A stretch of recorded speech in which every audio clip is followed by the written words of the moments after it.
The Republicans are not even halfway through the process of writing a health care bill that can become a law, but they apparently are so fearful of what they are writing that they are keeping it the most secret health care legislation ever conceived on Capitol Hill. Tomorrow, Senate Majority Leader Mitch McConnell plans to finally reveal the super secret health care plan that he has been writing to a small group of Republican senators, just a small group of Republican men, some of whom have had some input into it already. Tonight, the Washington Post reports that the Senate bill will mirror the House bill with some changes.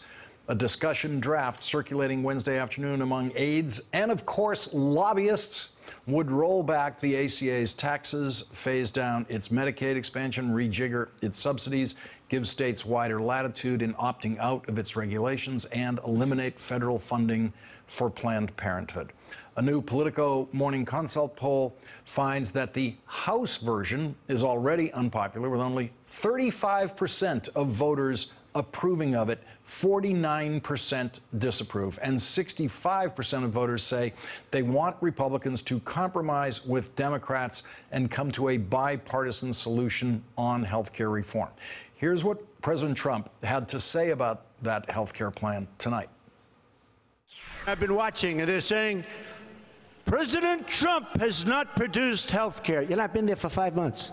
I think and I hope, can't guarantee anything, but I hope we're going to surprise you with a really good plan. You know, I've been talking about a plan with heart. I said, add some money to it. A plan with heart. But Obamacare is dead. Can't guarantee anything. That little phrase that he squeezed in the middle of that speech was a phrase you never heard on the campaign trail from candidate Trump. Of course, Obamacare is not dead. It is the law of the land until that changes, and the Republicans, as I said, are not even at the halfway point of getting a bill that can become a law.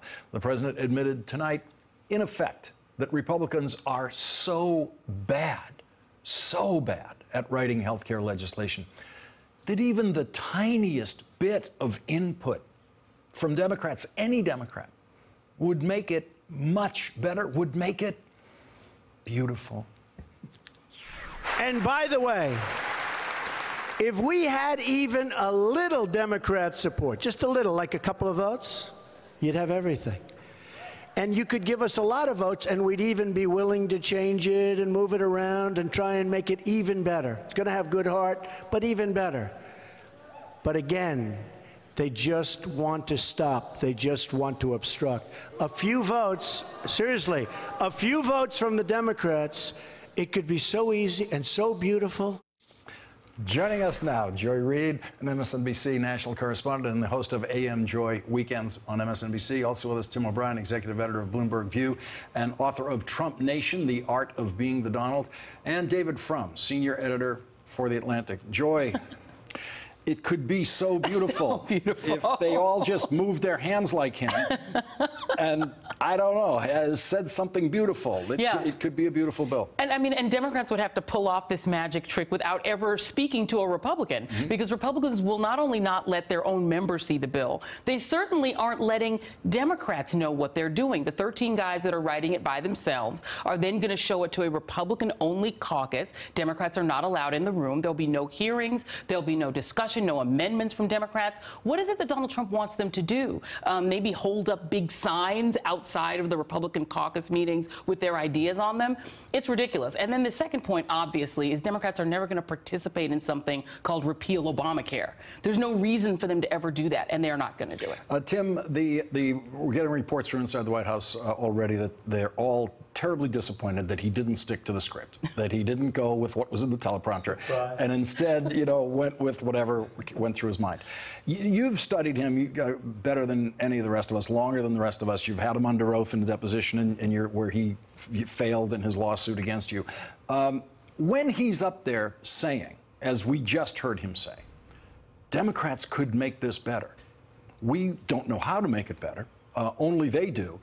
He doesn't hear a word he's saying, right? I mean, No, he's riffing. He's like a hip hop artist. And he has no idea what the words actually mean that he just said, right? Or I think the underlying policy that he's talking Yeah. about. He's not a student of policy. He doesn't understand healthcare. He doesn't understand the first bill that the Republicans tried to push through the House.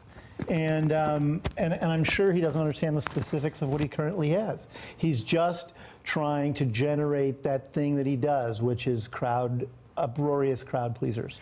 Let's listen to what more of what the president said about the Democrats and how they've been obstructionist on this health care. They're obstructionists. We wouldn't get one Democrat. If we came to you and said, here's your plan, you're going to have the greatest plan in history, and you're going to pay nothing, they'd vote against it, folks.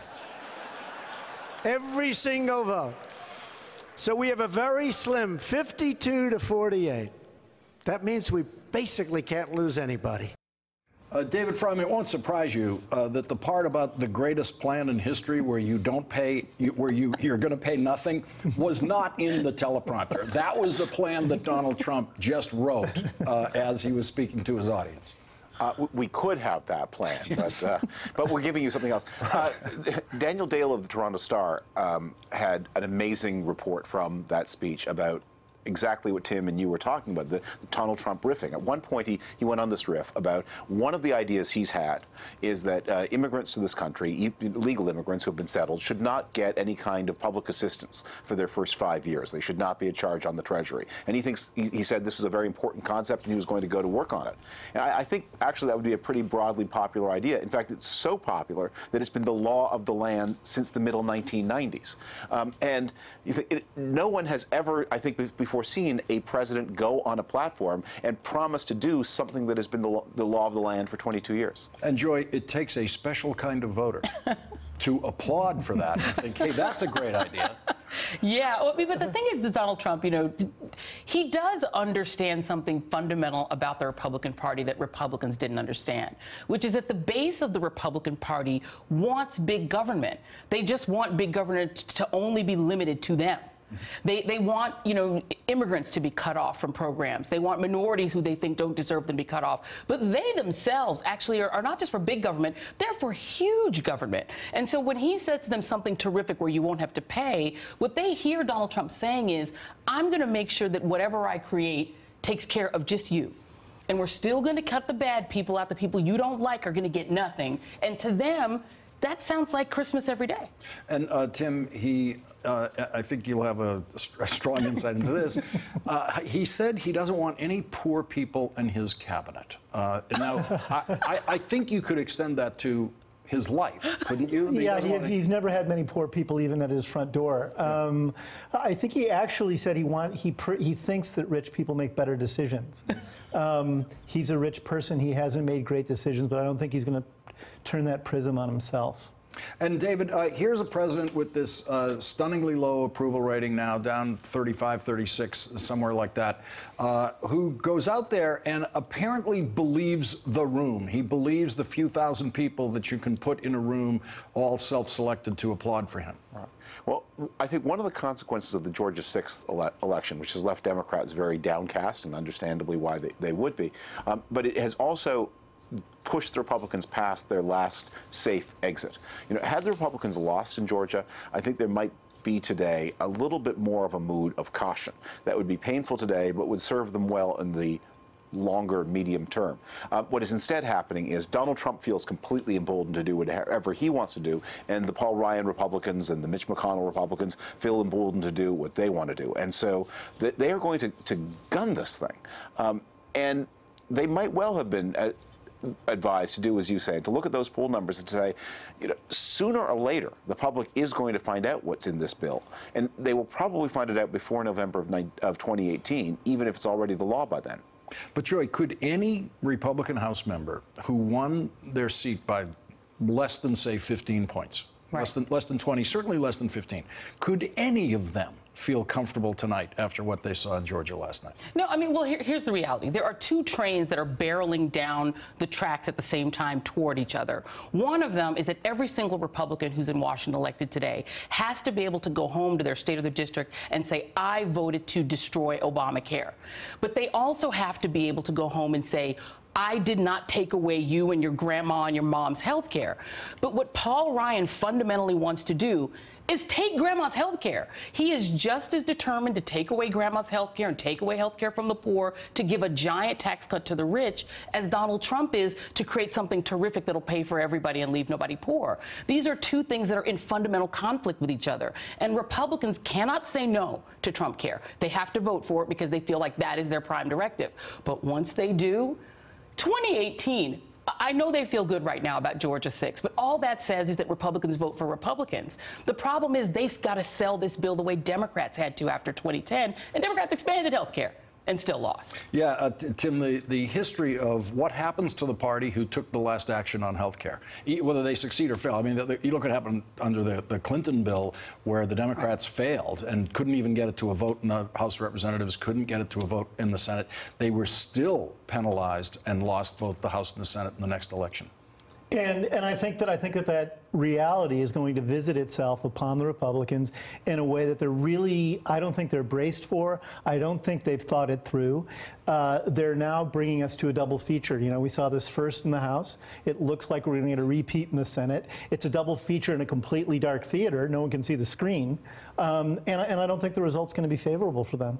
And David, certainly the president doesn't realize that if the Senate does pass a bill, that they are at that point just about halfway there, because then the House and the Senate each have to pass a bill again that is in identical form, and many a bill dies after it has passed both the House and the Senate when they're at that halfway point.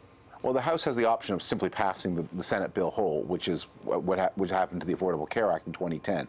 That could happen, that Paul Ryan may not want to go through all of this again, because the clock is getting very unforgiving. We have a recess of Congress on the 31st of July. I suppose that could be changed, but that would be difficult. The government is empty, so there are a lot of hearings that have to be done in the Senate.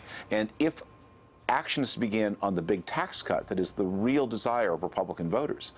Again, the clock gets very, very hard. If you now send this thing to some kind of conference for a lot of talk, you could miss the moment, and there are not many of those moments left.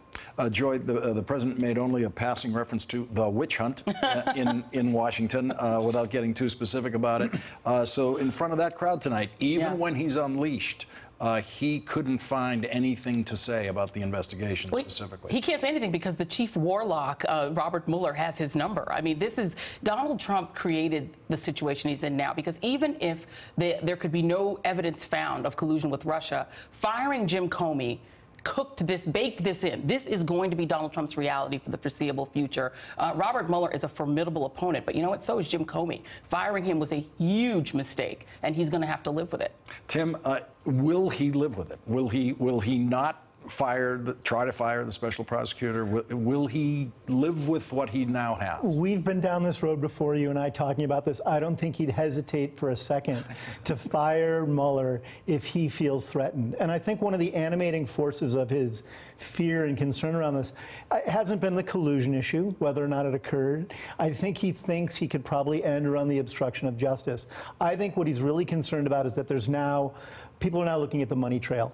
And this comes right into his wallet. And this is a man who doesn't have a closet full of skeletons. He has a gigantic warehouse full of them. And I think that's why he's been so aggressive in trying to take this on or even derail it.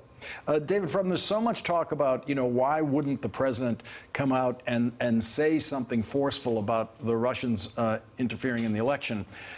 It's hard to believe, the more you listen to and observe the president, that he doesn't hope that the Russians do exactly the same thing in his next election. It worked for him the last time.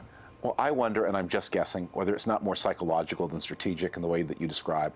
For him to acknowledge that would be to acknowledge some kind of blemish. You know, there's no question, whether you think that Donald Trump is the correct president, there's no whether you think whether there's some taint on his legitimacy, there's no question he's the lawful president. He has the powers of the presidency. And that's pretty amazing and would be enough for most people.